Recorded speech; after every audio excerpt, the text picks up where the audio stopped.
सुप्रभात. आजच्या कथेला प्रारंभ करताना महाभारताची कथा आपली चालू कुठे आहे तिथून थोडासा मी उडी मारून पुढे जातोय.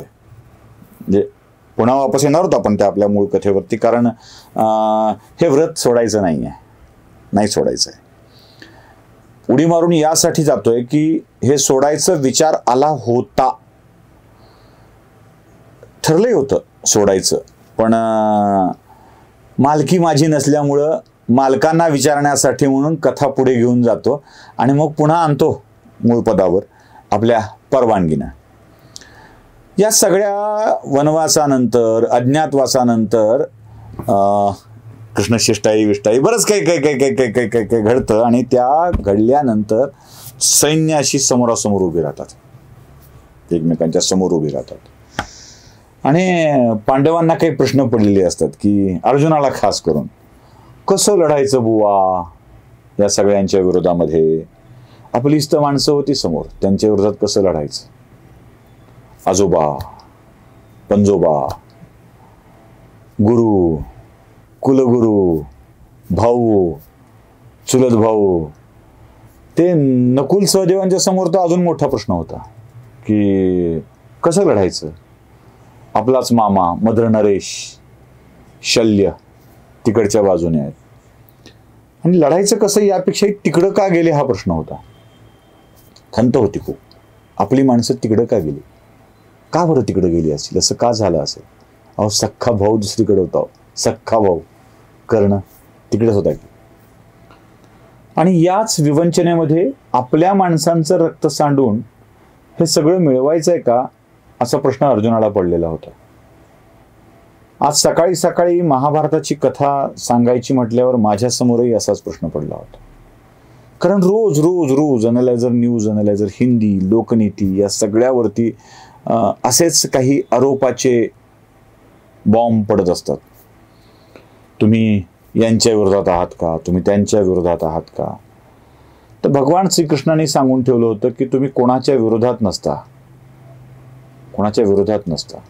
हाती शस्त्र घ्यावं लागेल, लढावं लागेल, प्रसंगी आपल्या विरुद्ध ते चालवावं लागेल आणि ते चालवताना आपला परका असा विचार करता येणार नाही, कारण धर्माचं रक्षण करायचं असेल तर त्यासाठी करावंच लागेल. आणि शेवटी अर्जुनाने कृष्णाला कन्व्हिन्स सुद्धा केलं होतं की प्रसंगी आपल्या माणसावर शस्त्र चालवावे लागतील तर चालव. या सगळ्या चॅनलवरती असंच धर्मयुद्ध चालू होतं. मग प्रभाकर सूर्यवंशीचं DG9 आकार काय, भाऊ तोरसेकरांचं प्रतिपक्ष काय, सुशील कुलकर्णीचं अनालायझर काय, या सगळ्यावरती हे धर्मयुद्धच चालू होतं.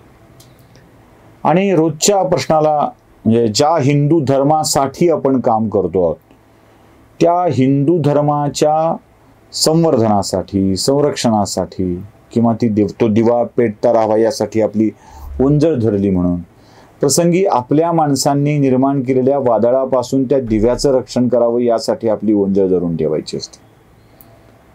आता दिव्यालाच ही ओंजळ त्रासदायक ठरत असेल तर पहिलं दिव्यालाच हवी आहे का हा पहिला प्रश्न आहे.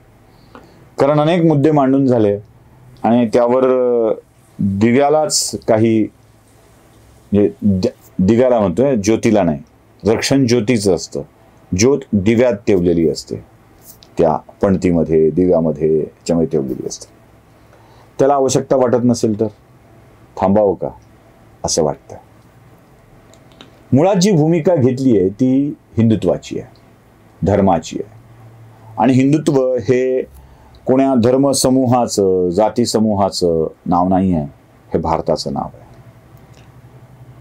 माझ्या तमाम हिंदू बांधवांनो, असं म्हणणाऱ्या माणसावर आपला जीव ओवाळून टाकावा, जीवाचं लिंबलोन करून टाकावं असं वाटतं.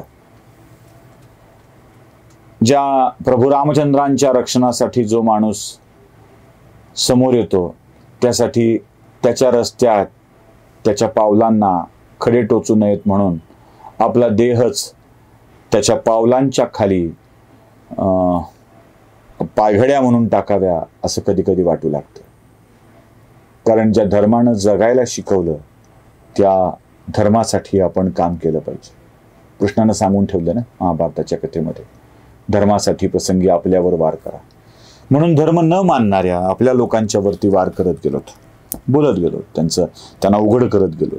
लोकांना वाटत गेलं की हा यांच्या विरोधात आहे, तो त्यांच्या विरोधात आहे. लोक विरोधात कोणाच्या हे लवकर ओळखले, पण कन्व्हिन्स कोणासाठी करतोय हे मात्र लोकांनी कधीच ओळखलं नाही. मोदी जिंकले की हरले हा मुद्दा नाही आहे. मोदी जिंकलेत, 2 राज्ये नव्यानं जिंकलीत आणि NDAने बहुमत मिळवलंय. त्यामुळं पंतप्रधान मोदी होतील यात शंका नाही. पण असे होतील असं वाटलं नव्हतं.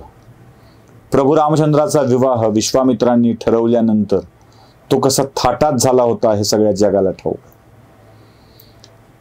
कसा पुन्हा किती त्याला काय काय सोहळे झाले, किती दिवस जनकाच्या घरी येऊन महाराज दशरथ, राण्या येऊन राहिल्या हे सगळ्या जगाला ठाऊक. मोठ्या माणसांचा विवाह सोहळाही असा मोठा होत असतो. मोठ्या माणसांचे विजयाचे सोहळेही असे मोठे होत असतात. त्यामुळं धर्म रक्षण करणाऱ्या मोदींचा सोहळाही असाच मोठा व्हावा असं अपेक्षित होतं. नाही घडलं ते. तुटपुंजा सोहळा झाला, अनपेक्षित सोहळा झाला. कन्व्हिन्स करायला आम्ही कमी पडलो हे त्यामागचं मोठं कारण आहे. आणि जेव्हा असं आपल्याच कन्व्हिन्सिंग पॉवरवर मर्यादा येतात तेव्हा ते कार्य पुढे चालू ठेवावं का असा प्रश्न पडतो. लोक निवृत्तीची घोषणा करतात, निवृत्त होत नाहीत. मी निवृत्तीची घोषणा करत नाही आहे. फक्त या कार्यात चालू ठेवायचं आहे की थांबायचं आहे की वेगळंच काही मांडत राहायचं आहे असा प्रश्न माझ्या मनात निर्माण होतोय. म्हणून मी तुम्हालाही विचारतोय, हे तुम्हाला हवंय का एवढं मला नक्की सांगा. म्हणजे पुढचे व्हिडिओ करायची की नाही याबाबतचा निर्णय घेणं मला सोपं होईल. नमस्कार.